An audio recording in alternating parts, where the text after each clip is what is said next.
بسم اللہ الرحمن الرحیم۔ سلسلہ دروس احیاء-ال-علوم بحمد اللہ۔ آج ہمارا درس نمبر 81 ہے۔ 80 دروس ہمارے مکمل ہو چکے ہیں۔ رمضان شریف کا بیان چل رہا تھا، رمضان شریف کی فضیلت اور اس ماہ مقدس میں روزے رکھنے پر اللہ پاک جل جلالہ ہمیں کتنا اجر و ثواب عطا فرماتا ہے، اس کی کتنی رحمتیں برکتیں نصیب ہوتی ہیں۔ تو وہی سلسلہ آگے بڑھاتے ہیں۔ ایک اور چیز، ایک وہم اور ایک ہماری غلط فہمی کہ ہمارے بعض لوگ یہ سمجھتے ہیں کہ رمضان شریف کا روزہ رکھنے سے یا ویسے مطلق روزہ رکھنے سے انسان بیمار ہو جاتا ہے، حالانکہ یہ بات بالکل غلط ہے۔ دیکھیں، تھوڑا سا اندازہ لگائیے کہ 12 مہینوں میں 11 مہینے ہم اپنی مرضی سے کھاتے پیتے ہیں۔ حلال کھانے میں کسی لحاظ سے کوئی پابندی نہیں ہے، وقت کے لحاظ سے کوئی قید نہیں ہے۔ کوئی لوگ صبح 8 بجے ناشتہ کرتے ہیں، کوئی صبح 10 بجے کر رہے ہیں، کوئی 9 بجے کر رہے ہیں۔ کہیں پہ منع نہیں کیا گیا کہ اتنے بجے ہی کرنا ہے، اگر بعد میں کیا جائے گا تو حرام ہو جائے گا۔ دوپہر کے کھانے کو دیکھ لیا جائے، شام کے کھانے کو دیکھ لیا جائے، تو دن رات مطلب ہم کھاتے ہیں پیتے ہیں حلال کے لحاظ سے اور اپنی مرضی سے، چاہے فروٹ کھائیں، چاہے اناج کھائیں، چاہے جوس پئیں، چاہے پانی پئیں، چاہے دودھ پئیں، چاہے کھجوریں کھائیں، جو جہاں ہمارا ہاتھ چلا جائے، جو ہمارا دل چاہے تو حلال رزق کو ہم کھا پی سکتے ہیں۔ شرعی لحاظ سے کہیں پہ کوئی ممانعت نہیں ہے کہ اس دن کو یہ کھانا ہے، اس دن کو یہ نہیں کھانا ہے، وغیرہ وغیرہ۔ تو 11 مہینے جب انسان اپنی مرضی سے کھاتا پیتا ہے تو ایک مہینہ، اور اس ایک مہینے میں بھی 24 گھنٹے ہم نے کھانے پینے سے باز نہیں رہنا۔ صرف سحری سے لے کر افطاری کا جو وقت ہے، اس میں اللہ کے آرڈر کے مطابق اور اس کے حکم کے مطابق اللہ کریم جل جلالہ نے کھانے پینے سے منع کیا۔ ہمیں یارو خود سوچنا چاہیے کہ جو اللہ خالق ہے، مالک ہے، رازق ہے، جس نے ہمیں عزتیں عطا کی ہیں، جس نے ہمیں عظمتیں عطا کی ہیں، جو ہمیں رزق عطا فرما رہا ہے، جس نے ہمیں آل اولاد، گھر، مکان، کاروبار، اسباب، ذرائع، سارا کچھ اس کی عطا سے ملا ہے، اس ذات کے لیے کیا ہم فقط ایک ماہ 29 یا 30 دن صبح سحری سے لے کر افطاری تک کیا ہم بھوکے پیاسے نہیں رہ سکتے؟ اور پھر اس ماہ مقدس میں جو سال بعد آتا ہے، اس میں بھی ایسا تاثر اور ایسی سوچ اور ایسی غلط فہمی پائی جاتی ہے کہ ہر دوسرے گھر میں رہنے والا ایک نہ ایک شخص یہ بات کہنے پہ پتہ نہیں کیوں مجبور ہو جاتا ہے کہ جی میں روزہ رکھوں گا تو میں بیمار ہو جاؤں گا، میرے معدے کا مسئلہ ہے جی، میرے سر درد کا مسئلہ ہے جو یہ ہے جی، میں نے کاروبار کرنا ہوتا ہے تو میں نے اولاد کو پالنا ہوتا ہے، وغیرہ وغیرہ، طرح طرح کے وہ بہانے۔ حالانکہ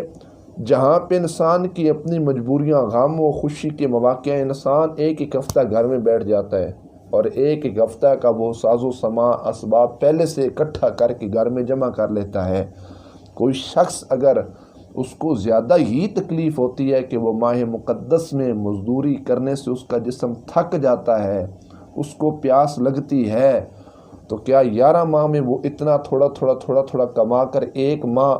کے لیے وہ اسباب اور ذرائع اکٹھے نہیں کر سکتا کہ ایک ماہ اگر وہ گھر میں ریسٹ بھی کر لے صبح سے لے کر شام تک، اس کی رضا کے لیے روزے رکھے تو اس کا گھر کا نظام بطور احسن چل سکتا ہے۔ اگر 11 ماہ تھوڑی محنت کر کے تھوڑا اپنا مال بچا کے رکھتا رہے تو کم از کم اتنی بات تو ضرور ہے کہ انسان اپنا نظام چلا سکتا ہے۔ رزق کا مالک اللہ پاک جل جلالہ کی ذات ہے۔ گناہگار اور گناہوں کی دلدل میں پھنسنے والے اگر بھوک کی وجہ سے نہیں مرے تو جس شخص نے اللہ کی رضا کے لیے روزہ رکھا ہے، جس نے اس ذات کو راضی رکھنا ہے اور جس کی ساری مجبوریاں رب بہتر جانتا ہے، خدا کی عزت کی قسم رب کبھی اس شخص کو وہ بھوکا نہیں مارے گا۔ اللہ کریم جل جلالہ غیب کی مدد سے اس شخص کے لیے رزق کے دروازے ایسے کھول دے گا کہ اس شخص کے علم کے اندر اور گمان کے اندر یہ بات بھی نہیں ہوگی۔ اعلیٰ حضرت فاضل بریلوی رحمۃ اللہ تعالی علیہ کے والد گرامی حضرت علامہ مولانا نقی علی خان رحمۃ اللہ تعالی علیہ، اعلیٰ حضرت خود فرماتے ہیں کہ ماہ رمضان شریف جب آتا تو میں اکثر بیمار ہو جاتا۔ آپ فرماتے ہیں کہ میرے والد گرامی مولانا نقی علی خان رحمۃ اللہ تعالی علیہ خواب کے اندر تشریف لائے۔ فرمایا بیٹا احمد رضا، ماہ مقدس، ماہ معطر، ماہ منور، ماہ رمضان شریف آنے والا ہے اور تو بیمار ہو جائے گا۔ اعلی حضرت کے والد نے کہا کہ بیٹا خبردار، روزہ نہ چھوڑنا، روزہ نہ چھوڑنا۔ اعلی حضرت فاضل بریلوی رحمۃ اللہ تعالی علیہ کہتے ہیں ماہ رمضان شریف کا جیسے ہی مہینہ آیا میں بیمار ہو گیا، لیکن جیسے ہی ماہ مقدس، ماہ معطر، ماہ منور رمضان شریف کے میں نے روزے رکھے تو اللہ پاک جل جلالہ نے مجھے صحت کاملہ عطا فرما دی۔ تو اعلی حضرت فرماتے ہیں اللہ مجھے صحت کیوں نہ عطا کرتا؟ آپ فرماتے ہیں کہ نبی کریم علیہ السلام کا فرمان ذیشان ہے کہ سوموا تصحوا، تم روزے رکھو، اللہ کریم جل جلالہ تم کو صحت عطا فرمائے گا۔ ایک طرف ہے دنیا کی باتیں کہ روزہ رکھنے سے انسان بیمار ہو جاتا ہے، اور ایک طرف نبی نہیں نبیوں کے سردار کا فرمان ہے کہ روزہ رکھو صحت یاب ہو جاؤ گے۔ دنیا جھوٹی ہو سکتی ہے لیکن محبوب کریم صلی اللہ علیہ وسلم کا فرمان جھوٹا نہیں ہو سکتا۔ تو اعلیٰ حضرت فاضل بریلوی رحمۃ اللہ تعالی فرماتے ہیں کہ اللہ کریم جل جلالہ کے محبوب پاک علیہ السلام کی زبان مقدس سے نکلنے والے جملہ وہ ایسا سچا یقیناً تھا اور اس کا فیض نصیب ہوا تو اللہ پاک جل جلالہ نے مجھے شفا عطا فرما دی۔ اللہ اکبر۔ اسی طرح دوسرا دیکھا جائے تو سیدنا مولا علی المرتضیٰ شیر خدا رضی اللہ تعالی عنہ سے مروی ہے، اللہ کے حبیب صلی اللہ علیہ وآلہ وبارک وسلم کا فرمان صحت نشان ہے۔ سرکار فرماتے ہیں کہ بے شک اللہ پاک جل جلالہ نے بنی اسرائیل کے ایک نبی کی طرف وحی بھیجی، اور اللہ پاک جل جلالہ نے بنی اسرائیل کے ایک نبی کی طرف وحی بھیج کر ان کو فرمایا اپنی امت اور اپنی قوم کو خبر دیجئے کہ جو بندہ میری رضا کے لیے ایک دن کا روزہ رکھتا ہے تو میں اس کے جسم کو صحت بھی عطا فرماتا ہوں اور اس کو اجر عظیم بھی عطا فرماتا ہوں۔ بنی اسرائیل کے افراد، وہ امت، وہ قومیں اگر ایک دن کا روزہ رکھیں، اللہ بنی اسرائیل کی طرف جانے والے وہاں پر منتخب نبی کی طرف اگر اللہ وہی بھیجے کہ آپ بنی اسرائیل والوں سے فرما دیں کہ جو بندہ میری رضا کے لیے روزہ رکھے میں اس کے جسم کو صحت بھی عطا کروں گا، اجر عظیم بھی عطا کروں گا، تو سرکار کی امت تو امتوں کی سردار بن کے آئی ہے۔ اگر سرکار کی امت میں کوئی شخص ایک نہیں 30 روزے رکھے، یقیناً اللہ جسم کو صحت بھی عطا فرمائے گا اور اجر عظیم بھی عطا فرمائے گا۔ ویسے بھی بندہ بیمار ہو کسی ڈاکٹر کے پاس جائے نا کہ میں بیمار ہوں، بخار ہے یا معدے کا مسئلہ ہے، یہ پریشانی ہے، یہ تکلیف ہے، تو ڈاکٹرز بھی یہ مشورہ دیتے ہیں کہ آپ کو معدے کا مسئلہ ہے، آپ نے زیادہ کھانا پینا نہیں ہے، معدے پہ آپ نے بوجھ نہیں بنانا، آپ 1-2-3 دن ہلکا کھائیں پئیں، آپ کا معدہ ٹھیک ہو جائے گا، بے شک آپ دوائی نہ لیں۔ اور جن حضرات کو معدے کا مسئلہ ہے ان کو بخوبی علم ہے، زیادہ ڈٹ کے کھائیں گے معدے پہ بوجھ بنے گا تو مزید پریشانی بنے گی، لیکن 1-2 دن معدے کو جب ریسٹ دیں گے یا تھوڑا ہلکا ہلکا کھائیں پئیں گے تو معدہ ٹھیک ہو جائے گا۔ اب اسی چیز کو ماہ مقدس ماہ رمضان شریف میں لا کر دیکھیے کہ ماہ رمضان میں بھی یہی شیڈول ہے،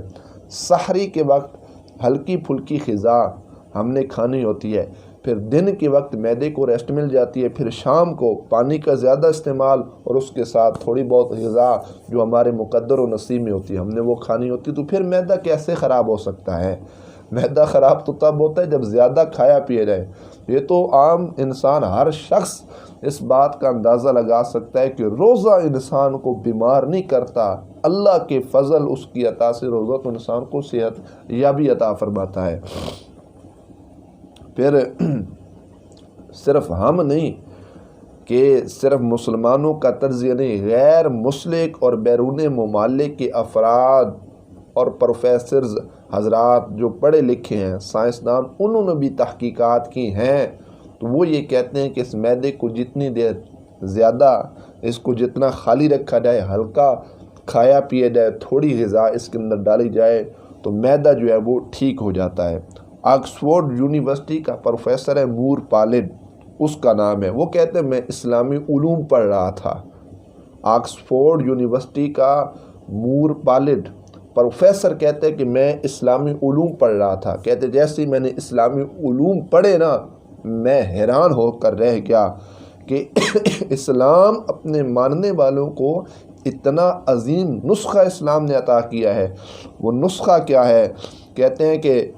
میں نے یہ سوچا کہ میں بھی مسلمانوں کے طرز عمل پر صبح سحری سے لے کر افطاری تک اپنے معدے کو خالی رکھتا ہوں، دیکھتا ہوں معدہ ٹھیک ہوتا ہے کہ نہیں۔ کہتے ہیں میرے معدے کے اندر تکلیف تھا، ورم تھا، اس کے اندر بیماری تھی۔ کہتے ہیں مسلمانوں کے طرز عمل پر جب سحری سے افطاری تک میں نے اپنے معدے کو خالی رکھا، آپ کہتے ہیں کہ میرا معدہ بالکل ٹھیک ہو جاتا ہے، صحت یاب ہو جاتا ہے۔ پروفیسرز اور بقیہ حضرات پڑھے لکھے وہ بھی تجربہ کر رہے ہیں کہ اسلام ہے، مذہب اسلام کے ماننے والے جو لوگ ہیں مسلمان، اسلام کبھی بھی لوگوں کا نقصان نہیں سوچتا۔ اگر روزے سے انسان بیمار ہو جاتا، انسان کو تکلیف پہنچتی، اس کا معدہ خراب ہو جاتا، اسلام کبھی بھی لوگوں کو تکلیف نہیں دیتا، اسلام کبھی بھی لوگوں کو ضرر نقصان نہیں دیتا۔ اسلام ہمیشہ مسلمانوں کا فائدہ سوچتا ہے، ہمیشہ جو ہے ان کے لیے ہدایت بن کر آیا ہے۔ تو اب یہ کیسے باقی معاملات میں ہم اسلام کرتے ہیں، جب رمضان کا مہینہ ہے تو ہم کہتے ہیں جی ہم بیمار ہو جاتے ہیں، تو ہمیں خود اس بات کو سوچنا چاہیے۔ اور ہائی لینڈ کا پادری ایلف گال کہتا ہے کہ میں نے شوگر، دل اور معدے کے مریضوں کو مسلسل 30 دن کے روزے رکھوائے۔ پادری ہو کر یہ شخص پادری ہے اور پادری ہو کے کہتا ہے کہ میں نے شوگر، دل اور معدے کے امراض جتنے بھی تھے، جن کو معدے کا مسئلہ تھا، معدے کی تکلیف تھی، کہتے ہیں 30 دن میں نے ان کو کیا کیے، روزے رکھوائے۔ کہتے ہیں پھر اس کا نتیجہ کیا نکلا کہ شوگر بھی کنٹرول ہو جاتی ہے، دل کے مریضوں میں جو گھبراہٹ اور سانس کا پھولنا تھا وہ بھی کم ہو جاتا ہے، اور جن حضرات کو معدے کا مسئلہ تھا وہ معدے کا مسئلہ بھی ٹھیک ہو جاتا ہے۔ پادری ہو کر بھی اس نے اتنا یقین رکھا کہ جو اسلامی علوم ہے مسلمانوں کے لحاظ سے، جو اسلام نے ان کو ترغیب دی ہے کہ سحری سے لے کر افطاری تک آپ نے کچھ کھانا پینا نہیں ہے، وہ پادری ہو کر اس بات کو چیک کر رہے ہیں کہ یہ جو سحری سے لے کر افطاری تک معدے کو خالی رکھا جاتا ہے اس میں کتنے فوائد ہیں۔ تو وہ کہتا ہے یہ جتنا ایک ساتیں ہیں، جتنے یہ گھنٹے بنتے ہیں، اگر اس دوران کوئی شخص بھی معدے کو خالی رکھے گا، اس کی شوگر بھی اپنی جگہ پر رہے گی، اعتدال میں رہے گی، اس کا سانس کا پھولنا، سانس کی بیماری جو ہے وہ بھی ٹھیک ہو جائے گی، اور معدے کی تکلیف کا اگر کسی شخص کو مسئلہ ہے تو معدے کی تکلیف بھی کیا ہو جائے گی، ٹھیک ہو جائے گی۔ تو یہ ہیں وہ چیزیں، اس پر ہمارا ایمان ہونا چاہیے اور اس بات پر ہمارا یقین ان لوگوں سے کروڑ درجے زیادہ ہونا چاہیے چونکہ ہم مسلمان ہیں۔ حضرت سیدنا ابو سعید خدری رضی اللہ تعالی عنہ سے روایت ہے کہ ہمارے آقا صلی اللہ علیہ وآلہ وبارک وسلم فرماتے ہیں جس نے رمضان شریف کا روزہ رکھا اس کی حدود کو پہچانا۔ اس کی حدود کیا ہے؟ رمضان کے روزے میں کیا منع ہے، کس چیز کرنے کا حکم ہے، اس کے احکامات کو سمجھا، پرکھا، سوچا، سیکھا، عمل کیا، اور جس چیز سے بچنا چاہا اس سے بچا۔ تو نبی کریم علیہ السلام ارشاد فرماتے ہیں جو گناہ پہلے کر چکا ہے اس کا کفارہ ہو گیا۔ یہ جب روزے رکھے گا تو جتنے گناہ انسان نے زندگی میں کیے، یہ روزہ ان گناہوں کا کفارہ ہو جائے گا، تو اللہ اس شخص کو یقیناً پاک و صاف ضرور فرمائے گا۔ اللہ اکبر۔ حضرت سیدنا ابو ہریرہ رضی اللہ تعالی عنہ فرماتے ہیں کہ نبی کریم صلی اللہ تعالی علیہ وآلہ وبارک وسلم فرماتے ہیں آدمی کے ہر نیک عمل کی جو جزا ہے، اس کا جو ثواب ہے وہ 10 سے لے کر 700 گنا تک، لیکن اللہ فرماتا ہے روزہ ایک واحد چیز ہے، انسان روزہ میری رضا کے لیے رکھتا ہے تو میں خود کیا دوں گا، اس کی جزا دوں گا، اور میں خود جو ہے نا انسان کو اس کا بدلہ دوں گا۔ اور روزہ دار کے لیے دو خوشیاں ہیں، حدیث میں آتا ہے، ایک افطار کے وقت